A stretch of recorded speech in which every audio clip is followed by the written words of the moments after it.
جسے صدیوں سے کوئی نہیں کھول پایا۔ عالیہ نے ہمت باندھی اور آہستہ آہستہ تہہ خانے میں پہنچی۔ ہر قدم پر فرش چرچراتا، دیواروں پر جالے اور ہوا میں کسی پرانی راکھ کی مہک تھی۔ اچانک اسی دیوار میں ایک چھوٹا سا دبا ہوا پتھر نظر آیا، جسے نقشے میں تھا۔ اس نے کانپتے ہاتھوں سے اسے دبایا، ایک پورا اسرار سی گرگراہٹ ہوئی اور دیوار دھیرے سے کھلنے لگی۔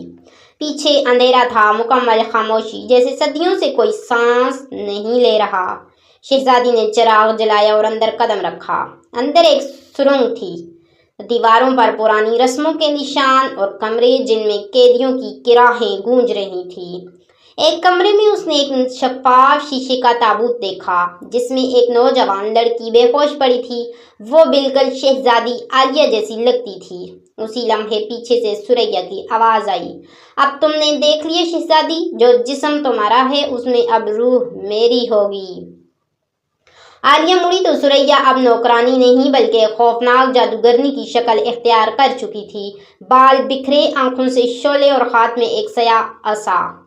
ایک لڑکی، ثریا نے کہا، وہی ہے جس کا جسم میں نے چوری کیا۔ وہ بھی شہزادی تھی اور اب تم میری اگلی قید بنو گی۔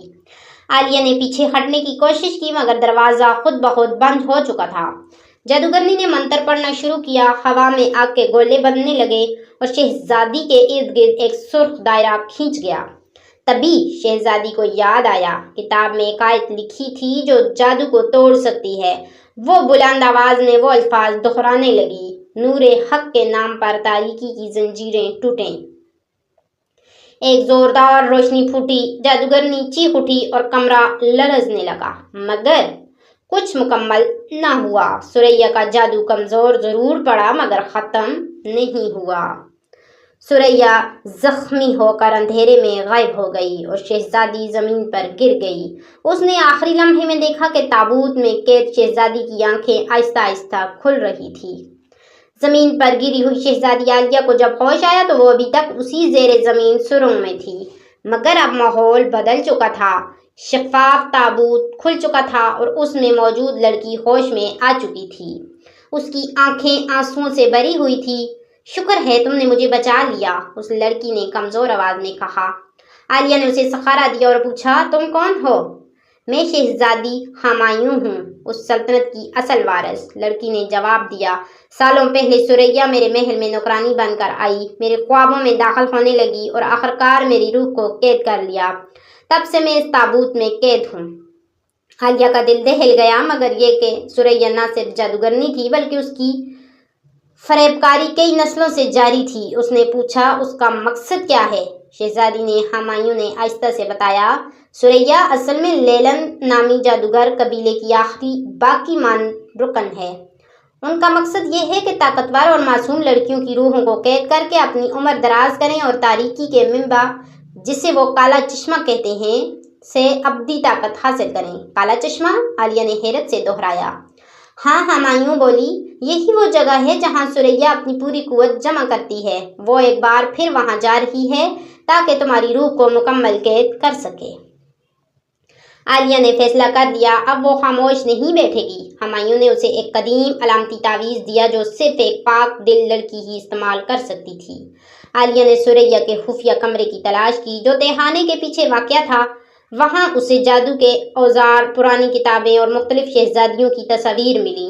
ہر تصویر کے نیچے ایک تاریخ اور آخری تاریخ، شہزادی عالیہ روح قید آج رات۔ اسی لمحے ثریا دوبارہ ظاہر ہوئی، مگر اب وہ مکمل جادوئی شکل میں تھی، سیاہ لباس، لمبے ناخن اور ارد گرد شیطانی دھواں۔ تم دونوں کو ختم کرنا ہوگا۔ اس کی آواز میں اب انسانی لمس نہ تھا۔ شہزادی اور ہمایوں پیچھے ہٹیں، لیکن عالیہ نے تعویذ کو مضبوطی سے پکڑ کر بلند آواز میں کہا، میں روشنی کی وارث ہوں، تیرے ظلم کو اب ختم ہونا ہوگا۔ تعویذ سے روشنی پھوٹی، ثریا چیخی، پورا کمرہ لرز گیا اور اچانک خاموشی چھا گئی، لیکن ثریا مکمل طور پر ختم نہ ہوئی۔ اس کی روح کالا چشمہ کی طرف بھاگ نکلی، آخری جنگ کی تیاری کے لیے۔ صبح سے پہلے کا وقت تھا، ہوا میں ایک عجیب سی گھٹن، آسمان میں بادلوں کی گرج اور فضا میں کسی بڑے واقعے کی آہٹ تھی۔ شہزادی عالیہ اور شہزادی ہمایوں نے اپنا سفر شروع کیا۔ منزل تھی کالا چشمہ۔ یہ وہ جگہ تھی جہاں ہزاروں سالوں سے جادوگرنیوں کی طاقت جمع ہوتی تھی، اور ثریا وہ آخری جادوگرنی تھی جو اپنی فتح کے لیے آخری حربہ آزمانے جا رہی تھی، عالیہ کی روح کو مکمل طور پر قید کرنا۔ کالا چشمہ ایک اندھیرے اور ویران جنگل کے بیچ میں تھا۔ زمین کالی، درخت سوکھے، پرندے خاموش، اور فضا میں ہر لمحہ موت کا احساس۔ عالیہ کے دل میں خوف تھا، مگر اس کے ایمان نے اسے مضبوط کر رکھا تھا۔ چشمے کے قریب پہنچ کر وہ دونوں رک گئیں۔ سامنے ثریا کھڑی تھی، مکمل جادوگرنی کی شکل میں۔ اس کی آنکھوں سے شعلے نکل رہے تھے اور ارد گرد سائے ناچ رہے تھے۔ تمہیں دیر ہو گئی ہے عالیہ، ثریا چیخی۔ اب تمہاری روح میری ہو گئی ہے اور میں ہمیشہ زندہ رہوں گی۔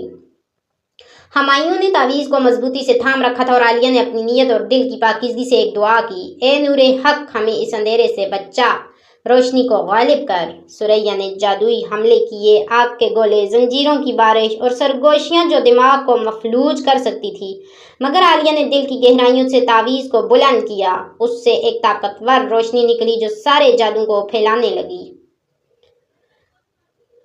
اچانک کالے چشمے سے ایک دھماکہ ہوا اور ثریا کی چیخ گونجی، نہیں، میں پھر سے ہار نہیں سکتی۔